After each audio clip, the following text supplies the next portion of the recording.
After the Liberal Party's big housing announcement yesterday, the attacks have come thick and fast, but you just heard there from viewers on the street in Sydney. A lot of people know about it and boy, they like it.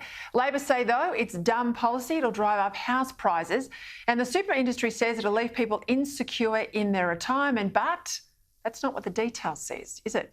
The way the money comes back into your own fund.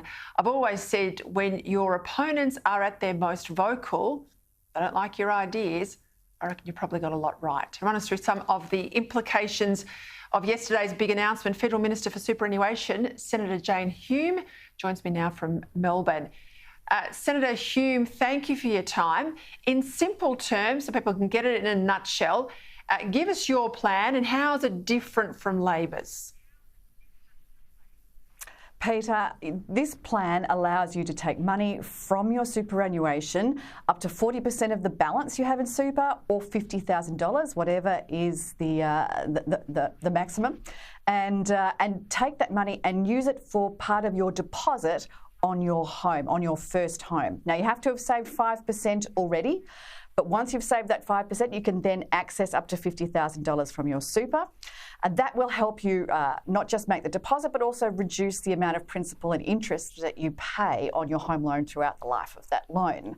Now, most people sell their homes between 8 and 11 years after they've bought it. When that happens, you take the money and put it back into superannuation, plus any capital gains in a proportionate amount to the amount that you took out of superannuation. It means that you have the quality of life of owning your own home during your working life, but also you have that certainty in retirement. And obviously, owning your own home is one of the greatest indicators of economic security in retirement too. So it allows you to effectively get your superannuation to invest in your first home. And it's different from Labor's because Labor's are using taxpayer funds. They'll own it, then the government will own a stake in your home. That's the difference, isn't it? Well, it's a very substantial difference. In fact, the government will own 40% of your home. Moreover, it's only available to people on incomes of $90,000 or less, or $125,000, I think it is, as a couple. Whereas the Coalition's policy is available to anyone of any income, at any age, and it doesn't matter how much the house is that you're buying, so long as it is your very first home and you're required to pay it back into your superannuation afterwards. So it's really a win-win situation, very different from the Labor Party's policy, which is very much about big government owning your home.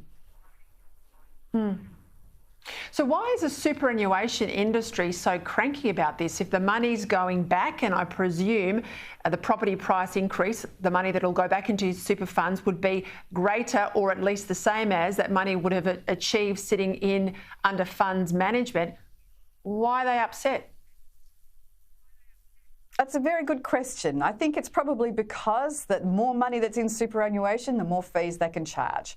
We know that superannuation funds charge around $30 billion in fees to superannuation savers every single year. It's an eye-watering amount of money. But of course, if balances are lower, then the fees they charge are lower as well. Ironically, superannuation fund trustees have an obligation to act in the best financial interest of their members.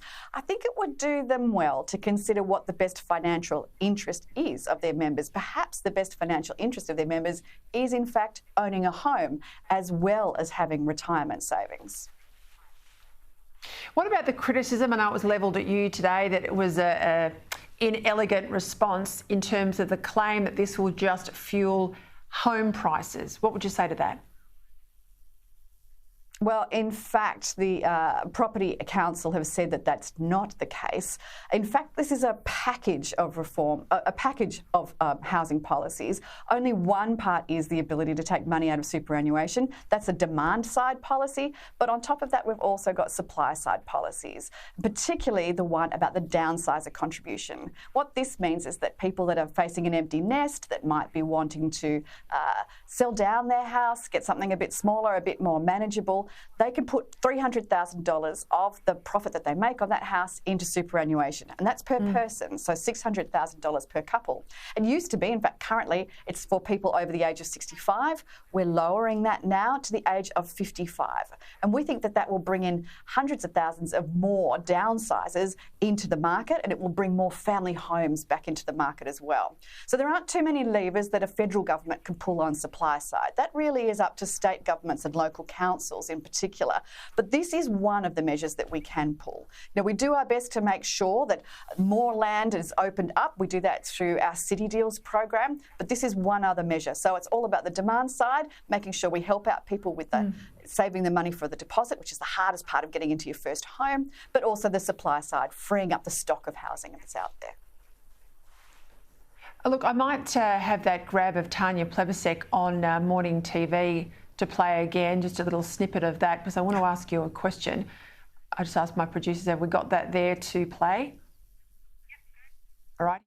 Period is that house prices are generally going up. It's not complicated at all, Barnaby. It might be complicated for you. It's pretty simple, actually. Is it taxable income or gross income? Tanya, just tell me, which one is it? Oh, Barnaby, honestly... It's your policy. Wow. It's the last week of the election. Is it taxable or gross income? Tanya? No idea. Tanya? Crickets. Barnaby, incredible. You guys are incredible. You're just not across your stuff. It's their income. It's their taxable income. I don't know why it's so complicated for Barnaby. So they're gross. Okay, income. so if someone, their advisor just told her. I guarantee she had a staffer there writing things down and holding this up behind the camera. Why is it all these Labor front benches do not know the detail, the basic detail? I mean, they're in shadow cabinet. They don't know the basic detail of their own policies. Well, this is really important, Peter, particularly on a policy like this, where there is an income threshold. On the Coalition's policy, there is no income threshold. It doesn't matter whether it's gross or whether it's net, because it doesn't matter what you earn. So long as you've already saved a 5% deposit, you can access up to $50,000 in your super. It doesn't matter how old you are. You could be 25 or you could be 60. As long as you're buying your first home, you can access your super to do it. And it doesn't matter whether the house is $1 million or whether it's $500,000. You can still access your super. We're not imposing thresholds on Australians that want to buy their first home. We just want to help them out to get them over that first hurdle, get on the first rung on the ladder of the property market. Minister Jane Hume, thank you for your time.